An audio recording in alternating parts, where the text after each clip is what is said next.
menurut para ahli, kalau seorang yang kencing manis itu isyarat maksimal tekanan darah tingginya yang bagian atas, biasanya tekanan darah tinggi itu ada atas bawah, yang bagian atas itu jangan lebih dari 130. Kalau yang bawah biasanya sebaiknya tidak lebih dari 80. Kalau yang di atas tidak lebih dari 130. Kenapa kalau begitu? Kalau di atas 130 berarti itu akan memberatkan fungsi ginjalnya. Jadi orang kencing manis itu ginjalnya terganggu, menyebabkan tekanan darah tinggi. Tekanan darah tinggi itu akan memberatkan fungsi ginjalnya juga. Jadi fungsi bolak-balik yang susah dikendalikan itu. Makanya disyaratkan jangan sampai 130, di atas 130.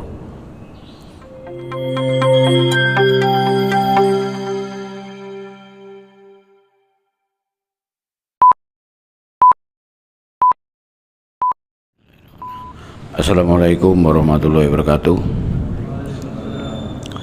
Alhamdulillahirrabbilalamin. Asyhadu an la ilaha illallah wa asyhadu anna Muhammadar Rasulullah. Allahumma sholli ala Muhammad wa ala ali Muhammad kama shallaita ala Ibrahim wa ala ali Ibrahim wa barik ala Muhammad wa ala ali Muhammad kama barakta ala Ibrahim wa ala ali Ibrahim fil alamin innaka Hamidum Majid. Bapak Ibu jemaah salat subuh yang kami hormati, kita jumpa lagi dalam acara bincang-bincang ringan tentang masalah kesehatan jasmani. Setelah Ramadan kita jalani, kita kembali lagi ke aktivitas semula. Kita akan membahas kelanjutan dari bahasan yang sebelumnya, yaitu hari ini adalah perjalanan penyakit dari kencing manis. Di antara perjalanan kencing manis itu adalah ada gejala tentang tekanan darah tinggi. Jadi orang yang kencing manis yang dulunya tidak tekanan darah tinggi, kemudian muncul tekanan darah tinggi. Apakah itu penyakit yang sendiri-sendiri atau itu sebagian dari perjalanan? Seringkali orang menyebutnya penyakitnya bertambah. Jadi sebenarnya orang yang kena kencing manis dalam perjalanannya, kalau misalkan tidak dirawat dengan baik, tidak diobati dengan baik, maka bisa dipastikan akan muncul tekanan darah tinggi. Itu sebagai tanda apa? Di antaranya yang bisa kita lihat bahwa itu adalah ada 3 hal yang mulai terjadi kekurang beresan. Yang pertama, bahwa kalau orang kencing manis mulai tekanan darah tinggi, itu adalah kualitas pembuluh darahnya mulai menurun. Jadi pembuluh darah itu biasanya tingkat kekakuan, kemudian lapisan paling dalamnya itu mulai ada kerusakan-kerusakan yang mendasar. Pertama itu. Yang kedua, kontrol fungsi tubuh kita dari sistem saraf itu mulai menurun juga. Artinya contohnya misalkan di daerah leher sini ya, itu ada semacam alat sensor untuk kalau tekanan darah kita naik atau turun itu berfungsi. Nah, itu mulai fungsinya mulai menurun sehingga tekanan darahnya menjadi naik begitu. Seharusnya dia kalau naik, nah ini diturunkan, dia memerintahkan kepada jantung, pada ini, tapi karena fungsinya sudah menurun sehingga tidak begitu efektif berjalan lagi. Yang ketiga, ini yang biasanya berefek yang serius, yaitu fungsi ginjalnya mulai menurun juga. Jadi tekanan darah itu sangat terkait dengan ginjal. Di antaranya 3 itu yang menjadi poin perhatian kalau orang yang kencing manis kemudian tekanan darahnya mulai merambat naik pelan-pelan. Jadi 3 itu harus dilakukan pemantauan dengan baik sehingga tidak diharapkan akan meningkat terus. Karena menurut para ahli, kalau seorang yang kencing manis itu isyarat maksimal tekanan darah tingginya yang bagian atas, biasanya tekanan darah tinggi itu ada atas bawah, yang bagian atas itu jangan lebih dari 130. Kalau yang bawah biasanya sebaiknya tidak lebih dari 80. Kalau yang di atas tidak lebih dari 130. Kenapa kalau begitu? Kalau di atas 130 berarti itu akan memberatkan fungsi ginjalnya.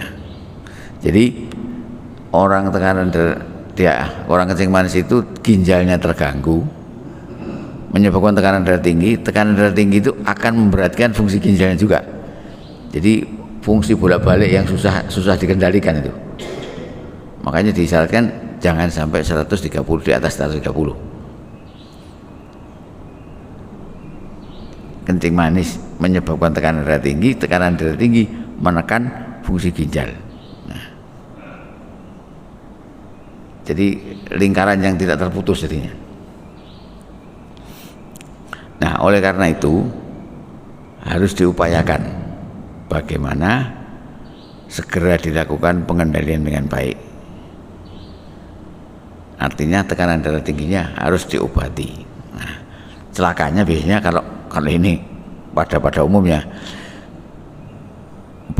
obat kencing manisnya sudah minum, ada 3 macam, tambah tekanan darah tinggi tambah 2 macam, 3 macam lagi, jadi banyak 6 jadinya kadang-kadang. Jadi 6 ya, nanti tambah beberapa obat lagi bisa jadi 7. Ini harus diminum semua, iya. Kalau tidak diminum, jadi nanti tidak terkendali semua.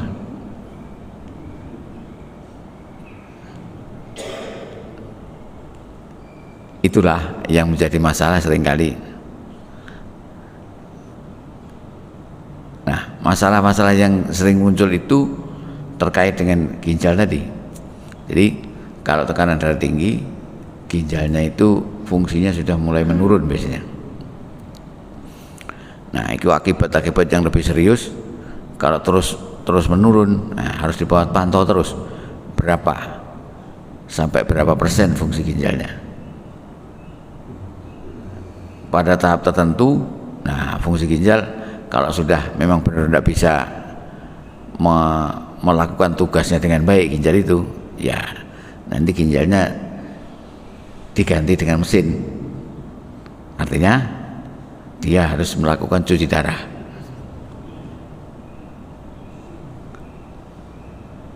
Cuci darah itu artinya apa? Itu membuang sampah tubuh yang harus dibuang oleh ginjal. Sementara ginjal tidak bisa membuang, nah dibuang oleh mesin. Itu yang namanya cuci darah. Makanya cuci darah itu paling tidak dilakukan seminggu 2 kali. Karena dulu pernah kita jelaskan bahwasanya darah kita itu kira-kira jumlahnya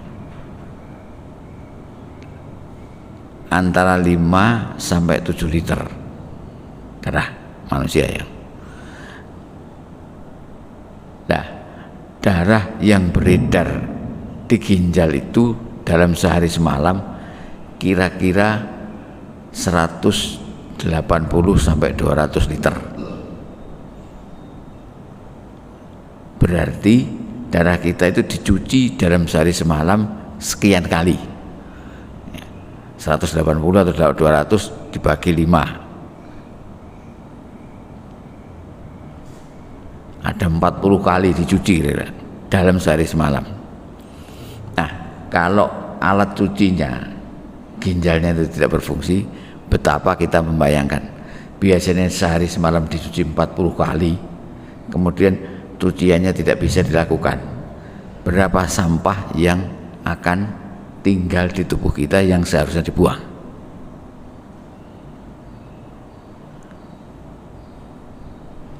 Itu kira-kira yang terjadi seperti itu. Makanya itu kalau orang dilakukan cuci darah, habis cuci darah itu seger buger, enak. Nanti 2-3 hari dia mulai turun lagi, dicuci lagi, seger lagi. Dan itu ya semoga tidak terjadi pada kita, karena sementara ini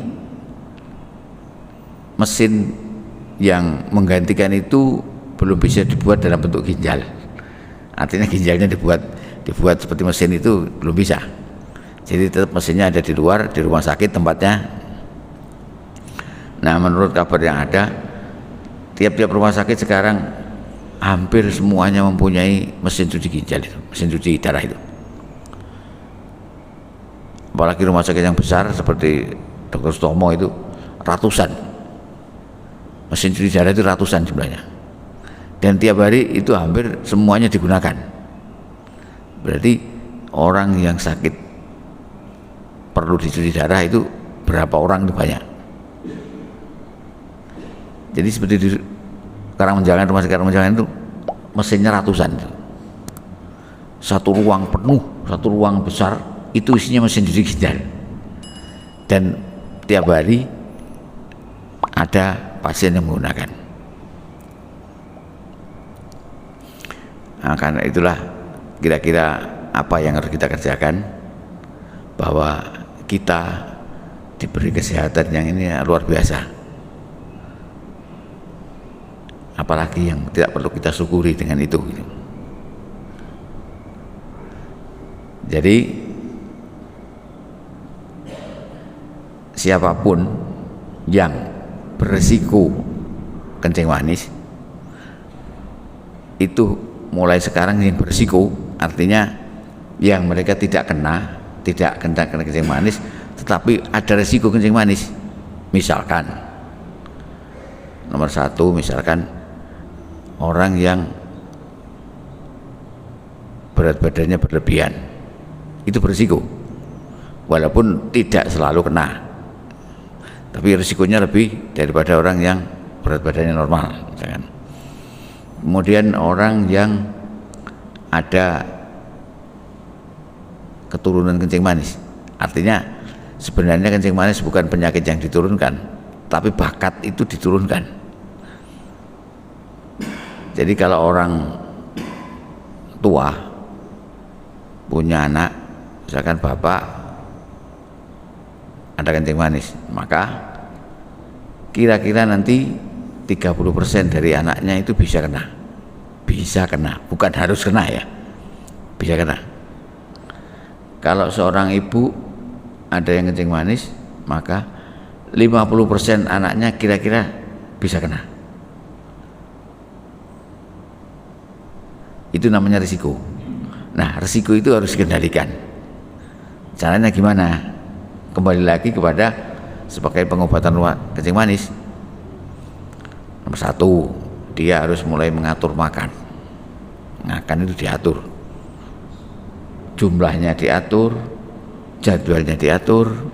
Nah, konsumsi yang bersifat gula-gula juga tidak berlebihan. Itu mengatur makan di situ. Kemudian dia harus, istilahnya dalam sekarang, tidak boleh mager, malas gerak ya. Mager tidak boleh. Dia harus mulai olahraga, mulai ini. Karena olahraga itu bukan menyembuhkan, tetapi dia akan membantu menggunakan gula itu masuk ke dalam sel darah, sehingga gula darahnya menjadi tidak tinggi dengan olahraga. Ya, tidak usah berat-berat, olahraga jalan kaki. Zaman sekarang jalan kaki lagi in, lari lagi in, kemudian sepedaan dan sebagainya. Secara pilih aja, sepedaan boleh, ini boleh, lari, pokoknya jangan. Nah, olahraga itu biasanya paling tidak sekali keluar olahraga itu harus sampai berkeringat. Jangan sampai olahraga tidak berkeringat, namanya tidak berolahraga namanya. Itu diantaranya. Jadi mengatur makan dan olahraga itu merupakan cara mengendalikan itu. Bukan hanya sekedar, tapi itu juga untuk yang kencing manis itu mengobati. Jadi orang yang kencing manis itu obat nomor 1 adalah mengatur makan. Bukan minum obat, tapi mengatur makan. Itu nomor 1. Wah, saya minum obat, tidak usah mengatur makan, tidak bisa. Obatnya tidak berfungsi dengan baik dan itu. Jadi harus mengatur makan. Nomor 2 harus olahraga. Nomor 3 baru obat. Jadi urut-urutannya begitu, jangan dibalik. Mengatur makan, olahraga, obat itu nomor urutan ketiga. Jadi kembali lagi kepada kencing manis dengan tekanan darah tinggi tadi. Jadi tekanan darah tinggi pada orang yang kencing manis yang dulunya tidak tekanan darah tinggi, sekarang tekanan darah tinggi, itu adalah bagian dari perjalanan kencing manis itu. Oleh karena itu harus hati-hati, dalam arti kita harus memahami itu. Jangan sampai tidak dipahami dengan baik bahwasanya ini perjalanan begini dan sebagainya. Tapi kita tidak perlu putus asa kalau ya kita tetap harus berusaha. Bagi yang ada kencing manis kemudian sudah mulai tekan darah tinggi, nah di situ harus disadari bahwa ada hal yang harus dikerjakan lebih serius lagi. Karena kalau tidak dikerjakan tadi, ya bisa berakhir pada cuci darah. Itu adalah terminologi di situ. Jadi kalau cuci darah itu sudah penanganan yang terakhir. Jangan sampai jatuh ke sana kalau bisa. Kalau jatuh ke sana, ya mari kita terima dengan lapang dada, dengan ikhlas, agar bisa menggugurkan dosa-dosa, katanya begitu. Nah, itu kira-kira. Jadi hari ini topik kita pendek, tidak usah panjang-panjang, tetapi itu mari kalau ada saudara kita atau adik kita lakukan. Yang beresiko kita harus kendalikan, yang sudah terjadi, yang sudah menderita kita tangani dengan benar agar semuanya bisa meningkatkan kualitas hidup kita. Kualitas yang mana? Ya, kita tetap hidup. Misalkan yang kencing manis dengan kencing manis, bersahabat dengan kencing manis, tetapi tidak mengganggu fungsi-fungsi lain kita, misalkan fungsi ibadah tadi. Jadi kita tetap harus melakukan dengan baik sehingga kita bisa beribadah dengan baik. Artinya kalau kita kencing manis tetapi tidak sampai jatuh kepada fase-fase komplikasi tadi, kita tetap bisa melakukan ibadah dengan baik. Dan tiap hari kita sadar bahwa itu adalah sesuatu yang harus kita kerjakan. Jangan dengan keterpaksaan itu tadi. Itu adalah adaptasi kepada diri kita. Jadi kalau diri kita begini, misalkan dengan tekanan darah tinggi, dengan kencing manis, dia harus mengatur makan, dia harus berolahraga walaupun ringan, dia harus minum obat. Nah, kalau kencing ada tekanan darah tinggi berarti asin-asin juga harus dihindari. Jangan senang makan asin, karena makan asin akan menyebabkan tekanan darah tinggi tidak turun-turun. Termasuk makan yang ada vetsin, ada pengawet.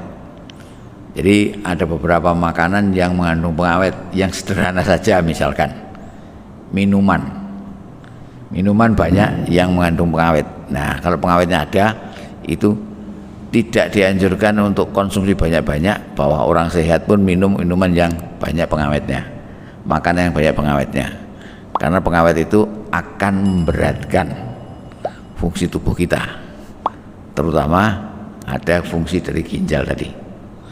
Jadi makanan-makanan yang sudah kemasan dengan pengawet itu tidak dianjurkan untuk dikonsumsi banyak-banyak, apalagi tiap hari. Makanya itu banyak sekarang anak muda-muda, masih muda-muda yang juga mengalami kegagalan ginjalnya mulai tidak berfungsi dengan baik karena dia banyak mengkonsumsi makanan yang banyak pengawet. Itu tadi. Mungkin hari ini kita cukupkan sekian agar kita bisa berpraktis lain. Mungkin ada yang berzikir dan sebagainya, monggo dilanjutkan zikir. Ini sedikit, moga bermanfaat. Terima kasih atas segala perhatian dan mohon maaf apabila ada yang kurang. Waalaikumsalam warahmatullahi wabarakatuh.